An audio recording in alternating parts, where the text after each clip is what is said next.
What's up, gang? It is I, Carlton Flowers, your crypto pro. Yay! And quick little Bitcoin update. We're sitting at 38,542 and change. And I think we're going to drop. I'll show you why. We're on the 4-hour chart here.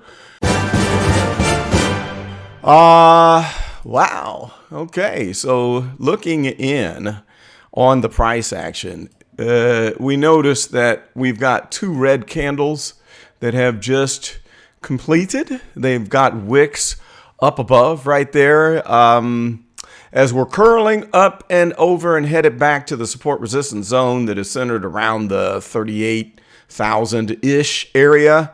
And we've got what appears to be a doji forming right now. This current candle is not done, so who knows? It could go green and completely ruin this quick little prognostication, which, keep in mind, I'm not saying this is going to happen, and I could be dead wrong. All right, this is not a prediction video where I try to get clout and come back and say, see, I told you, I called it. I called it. I love it when people get all overexcited because they called the price action, knowing good and darn well nobody can call the price action because we can't predict the future. Right now, if this stochastic that is trying to cross over, if it crosses over, we're going to dip and probably blow through that support resistance zone. But you can see that the fast line is trying to struggle to jump back up as it was pivoted right there. You see that where we started to go down and then it took an angle. Actually, the pivot point is right there. And so now it's taken a steeper angle up. However, I don't think that's going to last. I'm thinking that we're probably going to see that flip. And if that occurs, it might look something like this. And then we go over to the red line and we'll have something like that. That's an oversimplified version of what we'll probably see. Now, downstairs on the MACD here, we do see that we're in the green on the histogram, but notice how it's leveled off here. It's like almost at a peak. And notice how the fast line is starting to bend down a little bit, like it wants to come down and meet back up with the red line and say, oh, hello there, might I cross over? Would you mind if I crossed over, sir? If that happens, then this will probably play out. We notice volatility is going down. And if we scrunch, let's just see if we can get some more action in here and scrunch this down. And then you're going to see this. When we do this and put a lot of action in here, then we can see we've got this big hump and this big hump where we should have had a higher price return upstairs on the price action. But at the first hump, here was a somewhat double peak. And then on the second hump, it was a lower high as we bounced off of the parallel downward trending trading channel, as I like to call it, which tells me that whenever you get these peaks on the oscillators and we don't return a higher price, momentum is going downward. Okay, now just to pop over to the 1 day real quick, let's look at the indicators here. And it's, I don't know, it's interesting. I can't quite totally get a good call on this because we have one good thing is that the MACD oscillators appear to be bottomed, but what's it going to come up and maybe make a small dent on the positive region if it crosses that zero line? But overall, we can see that after this peak here, here's your momentum. It's headed downward. Now we can see that the stochastic is in an indecisive position as the blue line is trying to curl up. Will it cross over and go up? I don't know. It might. So we'll just have to see, because as far as where these volume nodes are, we're at this volume node. And the probability is either snapping back up to this one or going down to the lower. And it almost looks like, you know, if I had to guess, I would say, well, maybe it'll come up here before it goes down again or bump its head on the parallel line there and then take another trip downward. Now, where's the bottom?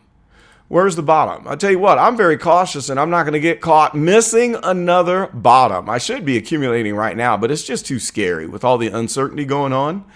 And I would like to see if we can get down here to the 32. This is my bottom, is right there in this zone at 32. Some are saying that we're going to hit 29. That's their prediction. And there is this volume node sitting here at 26. I don't see what's so magical about 29 because the volume node there is very small. It sticks out to here. That's it. And that's why I'm thinking that 32 could probably be the bottom. And maybe not. Maybe not. So time will tell. And I still don't know why I can't get the day chart. Oh, there it is. All right, there we go. The last video I did, I couldn't get the day chart or the week chart up here. But if we look at the week chart, then we see the possibility as we have crossed over here. But if that blue line comes back and goes bearish again, then all bets are off. We're going to sink. Still, overall momentum on the MACD oscillators is headed downstairs, headed down slope. So I don't know. Maybe we get something like this happening and then we finally head up again. But notice one thing, which is a positive to me. Overall, connect the dots on these bottoms and what do we see? Let's make that blue. Nice and bright and blue. Look at this. We've been bouncing on this ascending bottom, okay?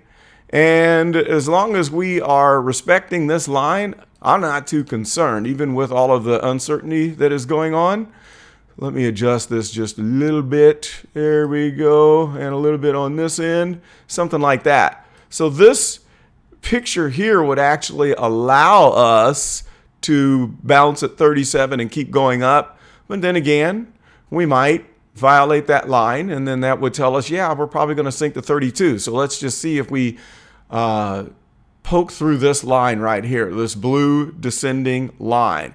Now, that is pretty much it. Let's jump back to the 4-hour. Quick look at Ethereum, looking kind of bearish because the stochastic is shooting straight up, but the price isn't.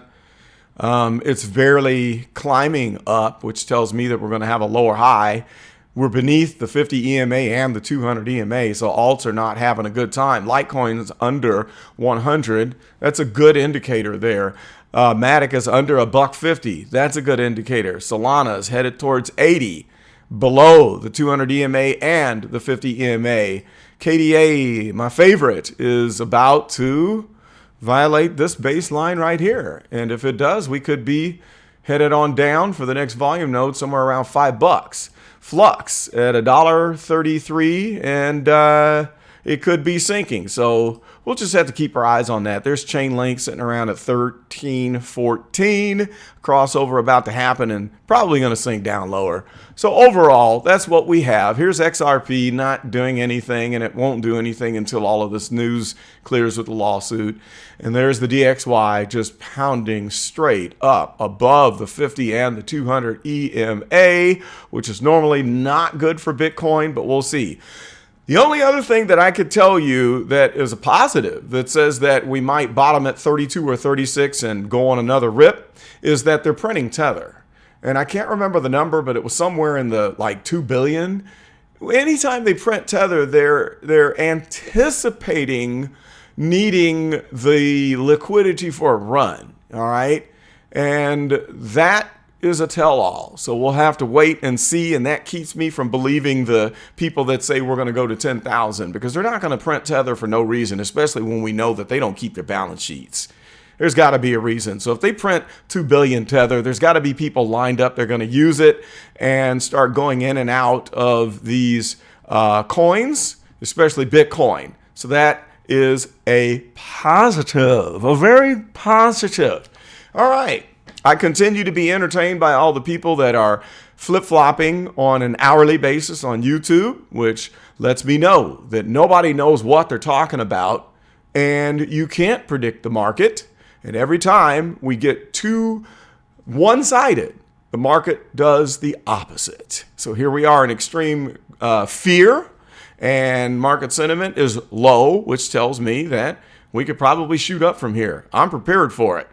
That is all I've got for now. Thank you for watching the video.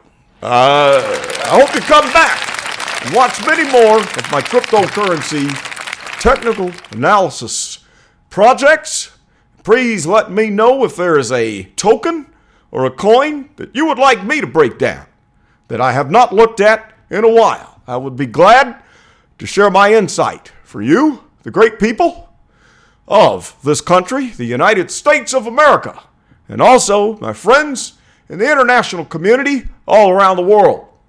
We can do this. Let's keep hope alive and make the world a greater place to be.